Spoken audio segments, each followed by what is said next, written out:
Morning artists! Today we're going to paint a simple cluster of blackberries in watercolour. This is a beginner tutorial, and so if you'd like to get a cup of tea, we'll make a start.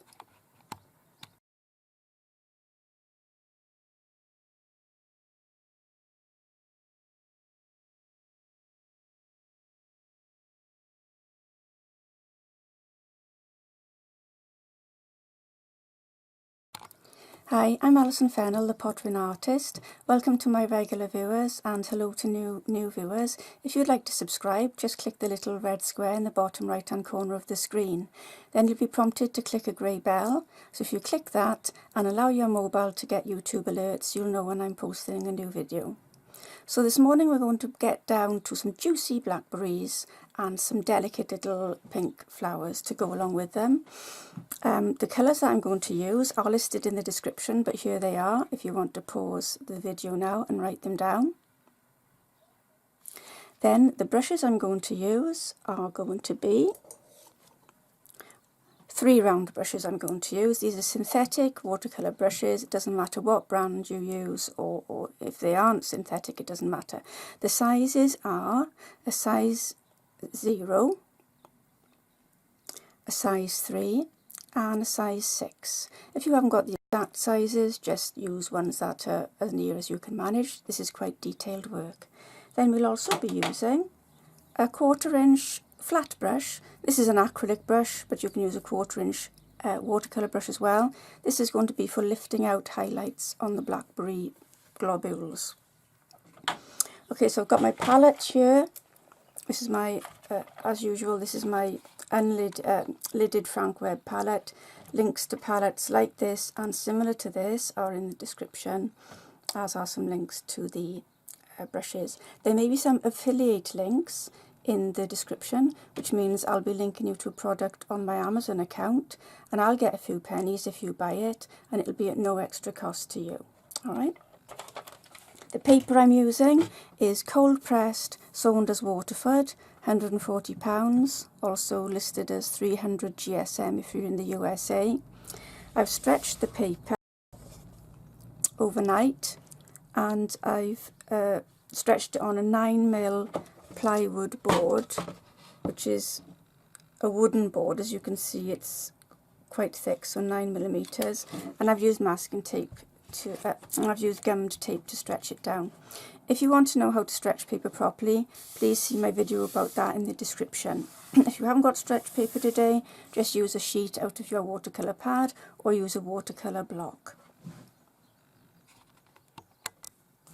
If you're using a watercolour pad, it'll be something like this, spiral bound.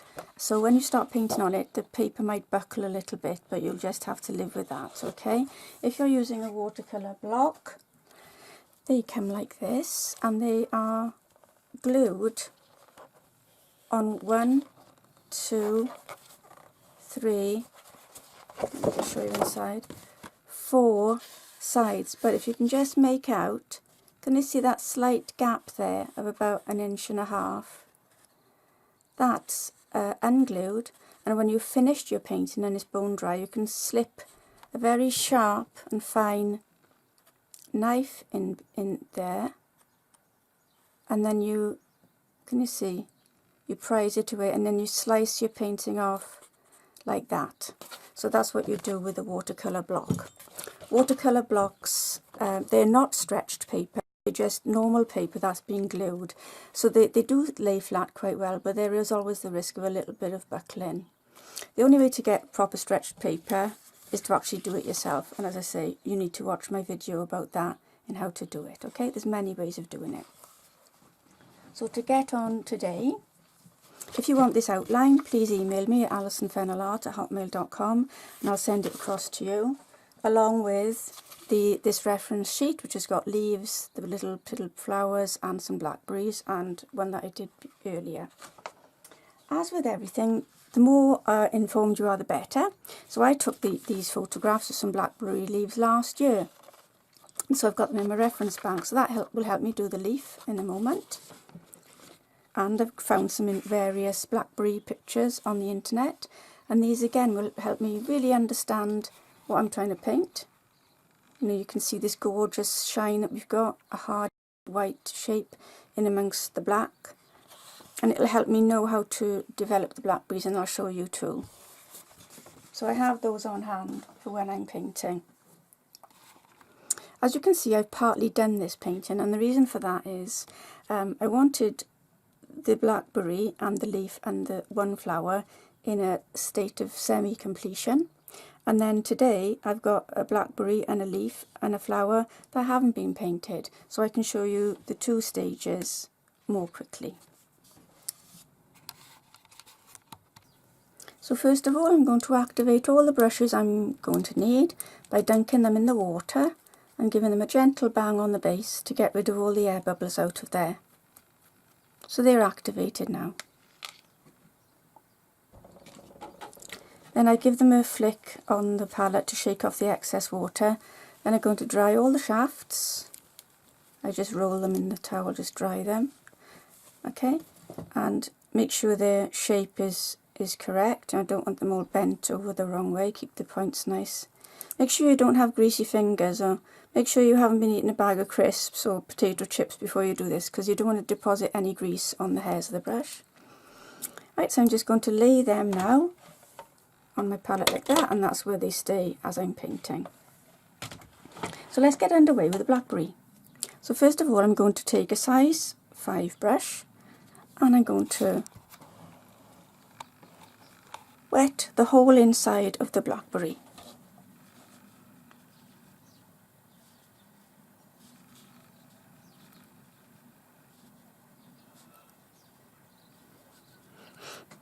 I haven't got to worry about the individual shapes in the middle of the blackberry, because that will all be sort of purpley black, purpley red in a minute, but I'm being careful of the nice round little globules, their outline. I'm painting them as accurately as I can so that they look nice and round and robust.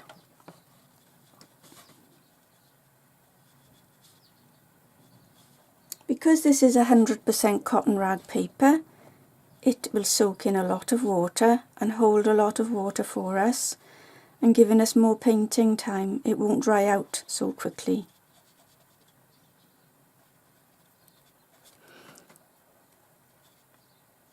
When I dip this paintbrush in the pot to get water, I don't dip it past this metal ferrule. I don't dip it deep so that it gets all wet here again. I just dip in, you know, the hairs to the mark, at the most really, and very rarely dip the ferrule in, because I don't want to have little blobs of water that will unexpectedly run forward and flood into my painting. Right, so I've wet that blackberry now. I'm going to see if I can show you the shine on that.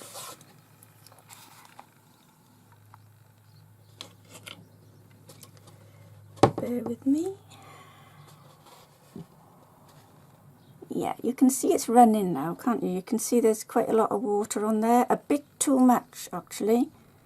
Alright, it's a bit too runny. There, you can see it's wet still. I'm just tipping the board around.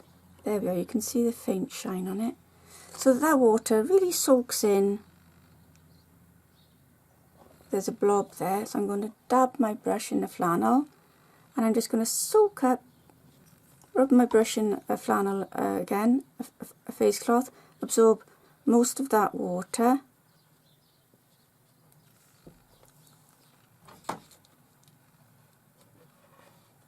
There, so you can see it's damp, you can see it's moist now, okay?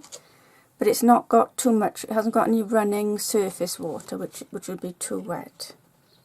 There, that's the sheen you want, okay? There are a few gatherings of water there, so I'll just take them off because they'll be too wet. Okay. So now I'm going to switch to a smaller brush, a size 3. And start putting some colour on. So the mix I'm going to use, we'll start with some alizarin crimson. Gorgeous ruby red, isn't it, alizarin crimson? And we'll have some French Ultramarine blue. That'll give us a beautiful deep reddish colour. The thing with painting blackberries is that, you know, they're not all the same hue, are they? Some of them are red to purple, some are purple to black, some are rose to purple in the different states of ripening.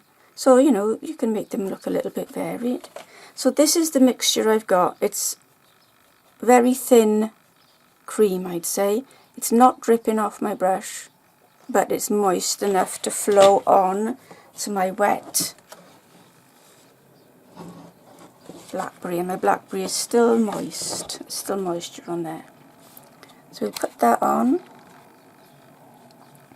and I'm just going to cover all of the blackberry with this purpley red wash. As I said before, I'm being careful with the outline, but I'm being a little bit erratic and carefree with the colour in the middle. Okay, because I want to have a bit of life in there. I don't want it to be solid block of colour. I want it to be a little bit irregular and organic. Yeah. Right, I'm just going to change the...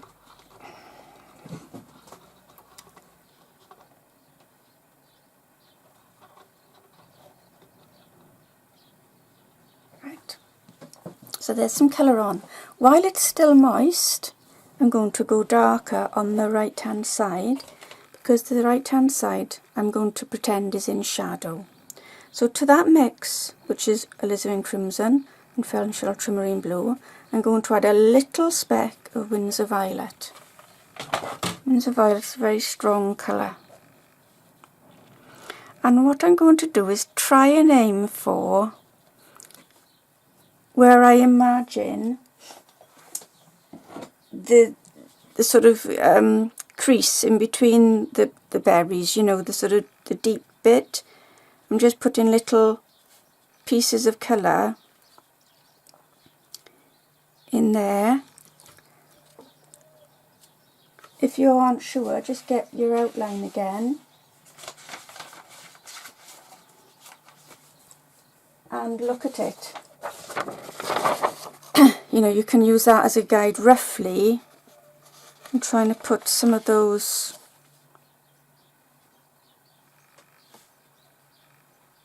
deep sort of, I can't think of a word, ravine, not a ravine, but little sort of, can't think of a word at all, words have gone. When I'm painting, I find it hard to think of the right words sometimes, because my brain is working in artist mode. And anyway, so as you can see, it's starting to get this blobby effect already, because I'm not giving it a solid block of colour. I'm using this dimpled effect. This one is already slightly different colour to that one, isn't it? We can alter that later on if we want to. So we've got a bit of a darker side here now. Just to show you the lifting technique, with my little 1/4 inch flat brush, as you know, I moistened it, but now I'm wiping it now, and I'm going to see if I can lift out a few highlights. This isn't the best brush, it's a bit too big, to be honest. It's a bit too coarse at the end. But in the middle of the blackberry, I just want to take out some highlights there to try and form blackberry little juicy circular bits they've got. Again, I can't think of that word. If there's anybody out there who's a botanist and can help me with my blackberry vocabulary, that'd be great. So that's how it's looking now. So it's got a little bit of blobbiness, which we want. So I think I'll try it with my size 3 round brush. I'll see if I can lift some highlights. That's better. So I'm just pressing that on and soaking up some of that colour before it dries. Let's take a highlight on some of these.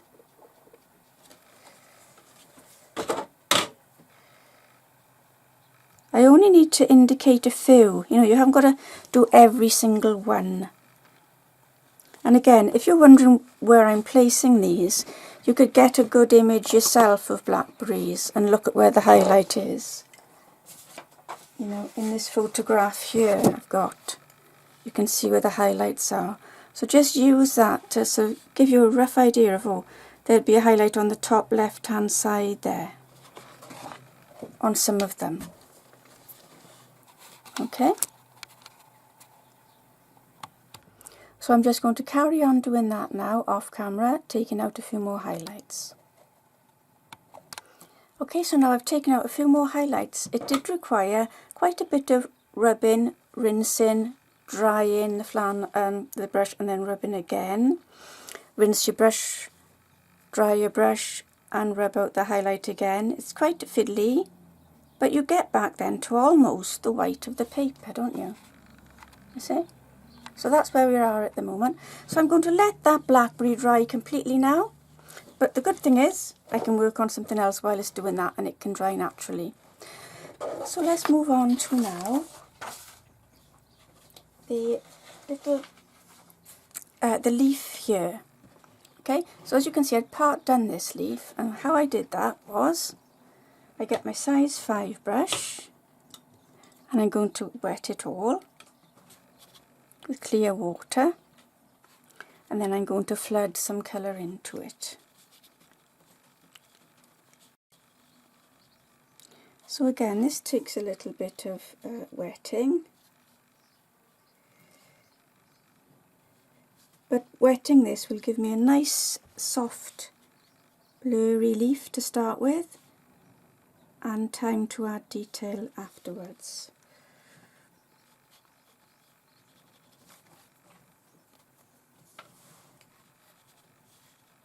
So again, I'm going to just stop the camera so that the video is not overly long, because it takes too long to upload, while I'm wetting the leaf. So that's all I'm going to do, is wet all of the leaf area.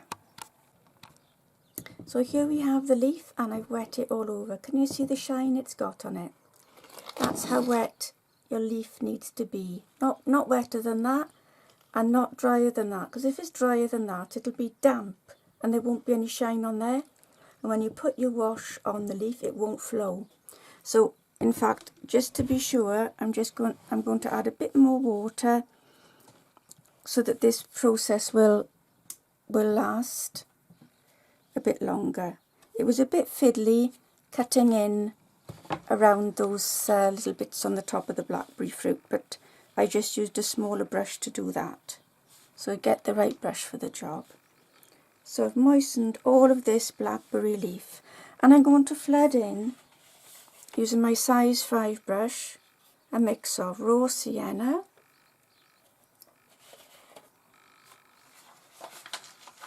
I'm getting my leaf in front of me to remind me of the colours. Okay, so raw sienna and a little bit of alizarin crimson, to start with. Let's try that. A little bit of raw sienna and alizarin crimson. And then when we put this on, you see, it'll be nice and soft and it'll just flow into the leaf.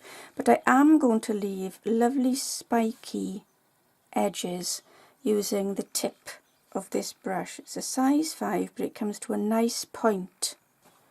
So in fact I'm going to get all the spiky bits done first, because the outer edges tend to dry out before the middle of an area that I've wet.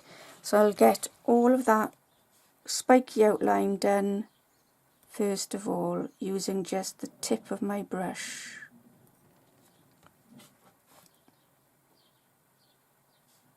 I always try to just get some paint on and then I can fine tune it a bit more as I proceed.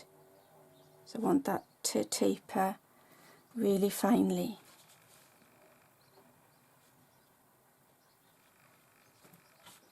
I definitely want a solid block of colour around that pale petal of the blackberry flower because it's paler, and the this leaf will be darker and show it off.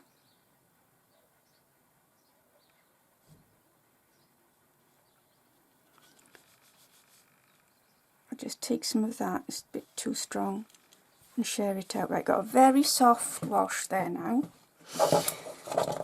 So I'm going to drop in some more bright raw sienna and some more alizarin, and then I'm going to go dark to burnt umber on the tips.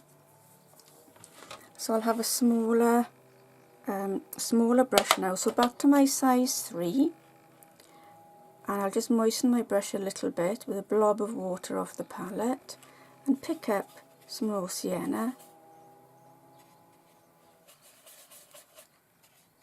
Make sure I've got enough to put enough on the leaf, and then it was more raw sienna near the start of the leaf, and it goes darker towards the end, doesn't it? So let's get that raw sienna and have some of these spiky serrated edges in the raw sienna colour as well.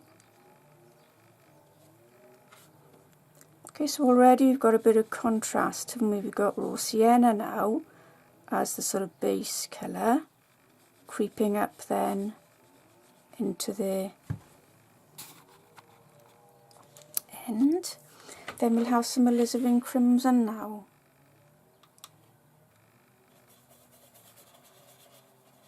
Let's try that. And I'm going to stroke this on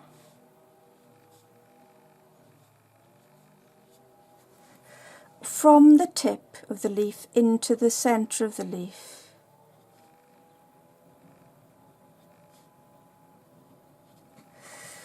That's very set at the moment, isn't it? So I'm going to soften all of that. Just want to add a little bit more, and then I can start fine-tuning it.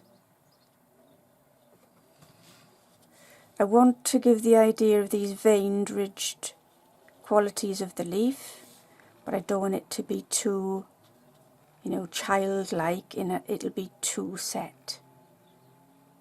We want a bit of naturalness here with it. So I'm going to rinse my brush, flick my brush, and there's a little bit of moisture still left on there. And so then with that, I'm just going to paint over and dislodge some of that. See what I mean? That's what I was saying not to do. I didn't wipe my shaft because I'm in a hurry to paint this, because the videos take a long time to upload. So make sure you haven't got any blobs on your brush. Okay, so that's softened it a bit, and it'll dry a bit paler as well. Yeah. So while it's still moist, finally at this stage I'm going to drop in some burnt umber now, mixed with this alizarin crimson. Let's get this leaf really dark now, so let's, again, taking it from the tips, let's get some really stronger pieces coming in.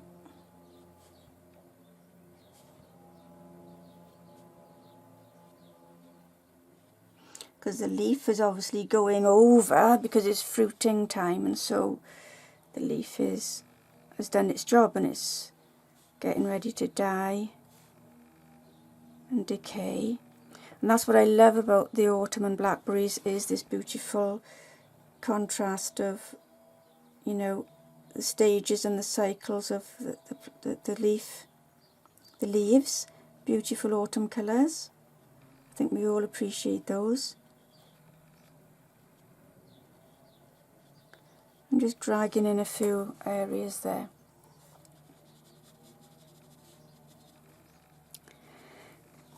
Right, and finally now, if I can just show you how moist this, the leaf is still quite moist. There, see it's still shining? That's how much moisture we've got in there now. And that's good, that's what we need.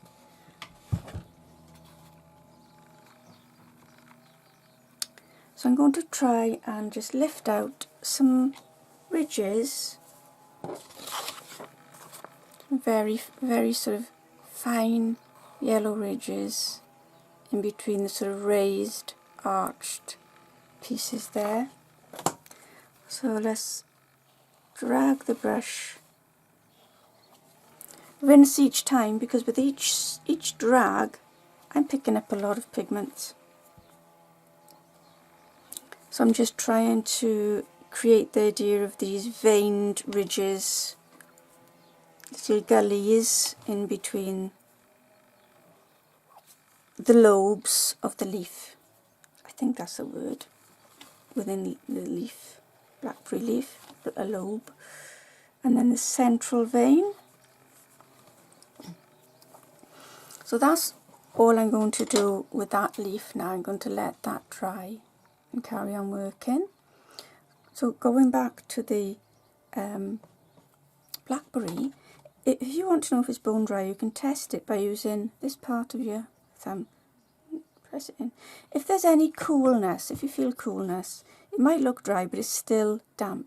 So I'm going to, for today, just dry it with a hairdryer just so it can carry on with a bit of that blackberry.